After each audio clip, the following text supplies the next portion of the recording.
Of the fittest.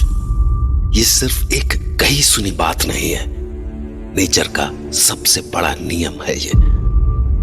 दरअसल कभी इंसान इस धरती पर एक बहुत कमजोर जीव की तरह पैदा हुआ था।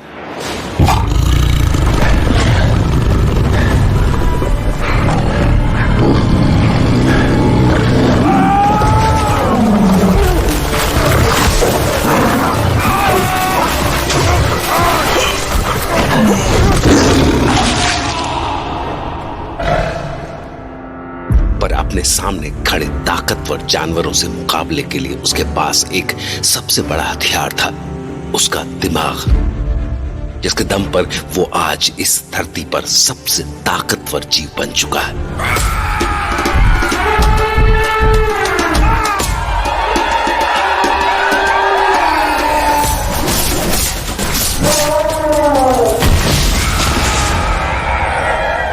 पर आज भी कभी कभी ऐसे हालात बन जाते हैं जो हमें उसी पुरानी हालत में ला खड़ा करते हैं, जहां हमारे पास सिर्फ दो रास्ते होते हैं, हंट और बी हंटेड।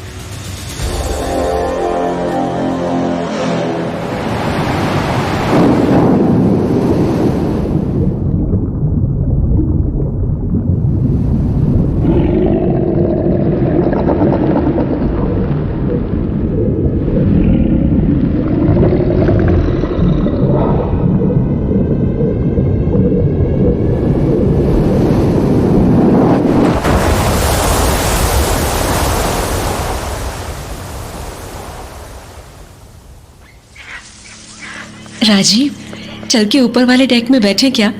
वहां से अच्छा व्यू दिखेगा। नहीं, यहाँ नीचे ही ठीक रहती है। यहाँ से चीजें साफ साफ दिखाई दे रही। और देखो ना, यहाँ हमारा गाइड गोपाल भी कुछ कहानी सुना रहा है सबको। चलो आओ देखते। तो ये जो आप दाहिनी और मैंग्रोव्स देख रहे हैं, ये सिर्फ वहां उगते हैं जहां का पानी खारा हो, मतलब वहां जहां नदी समंदर से मिलती हो। क्या फालतू की कहानी सुना रहे हो यार? हम यहाँ कोई पेड़ पौधे देखने थोड़ी आए हैं। ये बताओ कि एनाकोंडा कब दिखेगा? कम ऑन राजीव, ये बे ऑफ बंगाल के मैंग्रोव स्वैम्प्स हैं, अमेज़न के रेन फॉरेस्ट नहीं जो तुम्हें एनाकोंडा दिखेगा। आई नो रिद्धि, मैं तो बस इस टूर गाइड की खिंचाई कर रहा था। Can't you let me have some fun for once? बस उसका मजाक उड़ाने के चक्कर में खुद का पोपट मत बना लेना। माफ कीजिएगा सर, हमारे पास हॉलीवुड का एनाकोंडा तो है नहीं, लेकिन हाँ, इस पानी में कोई और खतरा जरूर है। रियली? क्या है वो? मगरमच्छ, क्रोकोडाइल्स। वो कुछ कम खतरनाक नहीं है सर। पर हम लोग इतने टाइम से क्रूज पे हैं इस स्वैम्प में, साला एक क्रोकोडाइल तो दिखा नहीं अब तक। अजी पक्का दिखते हैं सर, अगर आपने ध्यान दिया तो। ओह, so you mean I'm being absent-minded? अरे नहीं नहीं सर, मेरा वो मतलब नहीं था। Calm down, guys. Let me explain. So, Mr. Rajiv, और आप? You can call me Hunter, Mr. Rajiv. दरअसल बात यह है कि यहाँ के ज्यादातर क्रोकोडाइल्स मोस्टली सैंक्चुरी के प्रोटेक्टेड एरियाज में रहते हैं, और हम अभी जिन वाटर्स में हैं वो उस कोर एरिया से बाहर है, और कोर एरियाज में टूरिस्ट को जाने की परमिशन नहीं है, for safety reasons, you know. हाँ बिल्कुल सर, मैं भी यही बताने वाला था इनको कि इस एरिया में तो बस एक दो क्रोकोडाइल ही होंगे, और वो भी आसानी से नहीं दिखते। ओह आई सी, सॉरी गोपाल, मैं थोड़ा इरिटेट हो गया था। आई गेस ये ह्यूमिडिटी मेरा मूड खराब कर रही है। अरे कोई बात नहीं सर, मैं समझ रहा हूँ कि आप लोगों को कुछ एक्साइटिंग चीजें देखनी थी, तो पर क्या है कि एक्साइटिंग चीजें खतरनाक भी होती हैं। यही बात मैं अपने डियर हस्बैंड को कब से समझाती आई हूँ, पर इन्हें समझ कहाँ आता है। उफ, रिद्धि तुम भी ना। वैसे मेरे पास एक कहानी है इस दलदली जंगलों की, अगर आप कहो तो सुनाओ। Really? Go on. Yes sure. सालों पहले की बात है, जब ये जगह को प्रोटेक्टेड सेंचुरी भी नहीं बनाया गया था, तब यहाँ पे कुछ गांव हुआ करते थे। गांव के लोग या तो नदी से मछली पकड़ते थे या फिर किनारे की जमीन पे खेती करते थे, और तब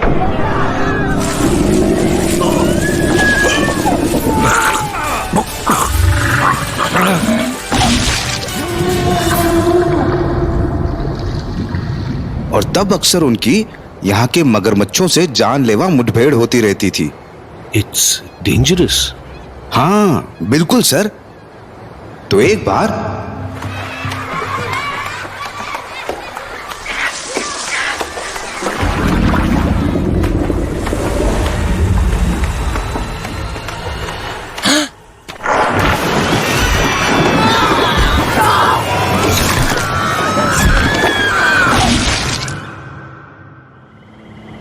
जब मगरमच्छ उनके एक 5 साल के बच्चे को खा गए तो लोगों ने ठान लिया कि अब वो इन मगरमच्छों को नहीं छोड़ेंगे और आसपास के सभी गांव वालों ने मिलके एक एक करके उनका शिकार करना शुरू कर दिया।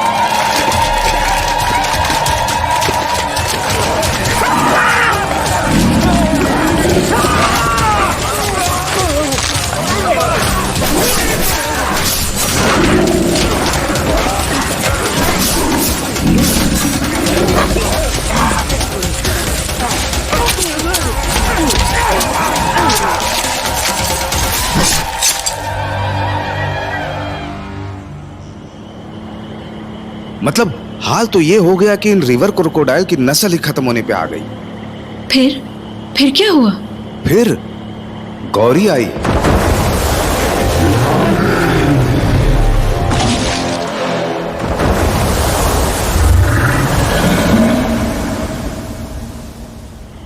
गौरी? गौरी कौन? अरे कौन नहीं, क्या है पूछिए मैम। एक बर्फ की तरह सफेद 40 फुट की मगरमच्छ। What? 40 feet long crocodile? Crocodile है या डायनासोर? पर क्रोकोडाइल तो डायनासोर के रिलेटिव्स होते हैं ना। पर शुरू में गांव वालों ने उसे हल्के में ले लिया और उससे भी भिड़ गए। कहते हैं कि उस मुठभेड़ के बाद लगभग 50 लोगों में से बस 3 ही जिंदा वापस लौटे। पर गोपाल, ये सब तुम्हें किसने बताया? Is it something of a local legend? ऐसा ही समझो, क्योंकि ये कहानी यहाँ के बच्चे बच्चे की जुबान पे है। पर मुझे ये बात मेरे दादा से पता चली, क्योंकि उन 3 जिंदा लौट के आए लोगों में से एक वो भी थे। उस समय वो बस 15 साल के थे। Oh my God! 40 फीट की क्रोकोडाइल और वो भी सफेद। यस मिस्टर राजीव, ये कहानी मैंने भी सुनी है। एंड इंटरेस्टिंगली, उस इंसिडेंट के बाद यहाँ के सारे विलेजर्स रातों रात गांव छोड़ के चले गए। Am I right, Gopal? हाँ हंटर सर, क्योंकि गांव के लोग समझ चुके थे कि ये अब गौरी का इलाका है। कुछ लोग तो ये भी मानते हैं कि गौरी प्रकृति देवी का स्वरूप है, जो इंसानों को सबक सिखाने आई है। फिर क्या हुआ इस गौरी का? पता नहीं सर, पिछले 50 सालों में तो उसे फिर से किसी ने नहीं देखा, और जिन्होंने देखने का दावा किया भी, उनके पास ऐसा कोई सबूत नहीं था कि। तो अब यहाँ की लोकल सिचुएशन क्या है? I mean, अब यहाँ पे ह्यूमन क्रोकोडाइल फेस ऑफ्स नहीं होते?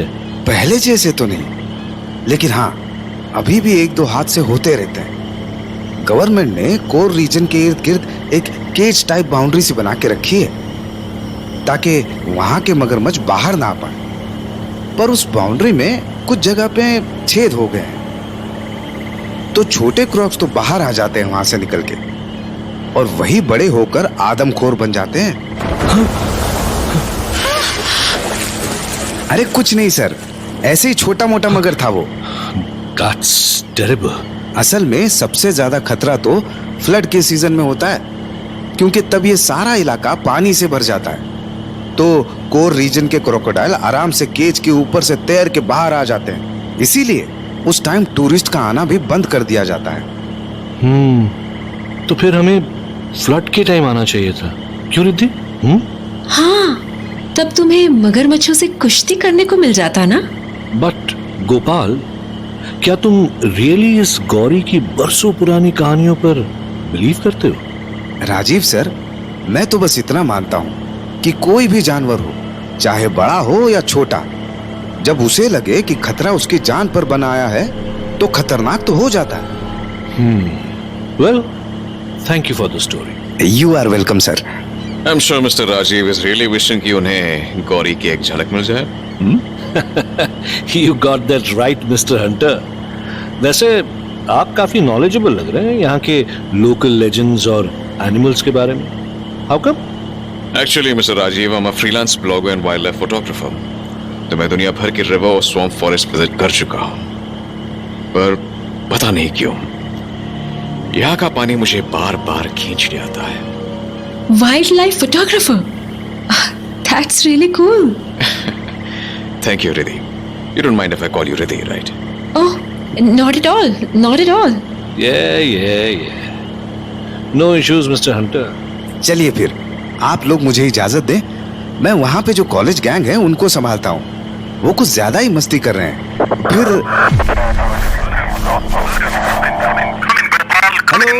हेलो सर, मैं गोपाल बोल रहा हूँ. बोलिए क्या बात है. गोपाल, जल्दी वहाँ से निकलो एंड फौरन वापस पोर्ट पे आओ. क्यों सर, क्या हुआ? बांस रिवर डैम का गेट खोल दिया गया है. नदी के ऊपरी हिस्से में भारी बारिश की वजह से यहाँ पे फ्लैश फ्लड आने वाला है. गोपाल, तो जल्दी निकलो वहाँ से. अच्छा, समझ गया. हम तुरंत वापस आ रहे हैं. ऑलराइट, जल्दी आओ. Over and out. क्या हुआ गोपाल? फ्लैश फ्लड आने वाला है राजीव सर, इसलिए हमें यहाँ से तुरंत निकलना होगा. यहाँ फंस गए तो बड़ी मुश्किल हो जाएगी. तो फिर देर किस बात की? Let's move. जी हाँ.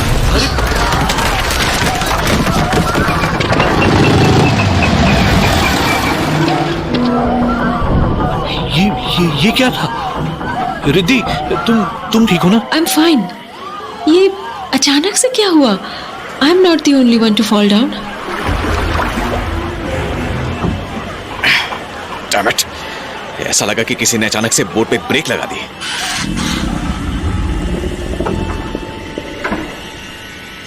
एक मिनट, मुझे चेक करने दीजिए.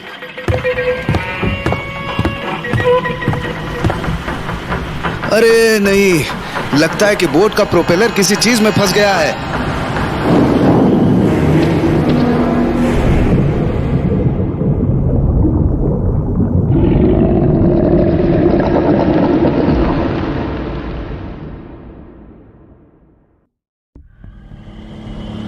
Tour guide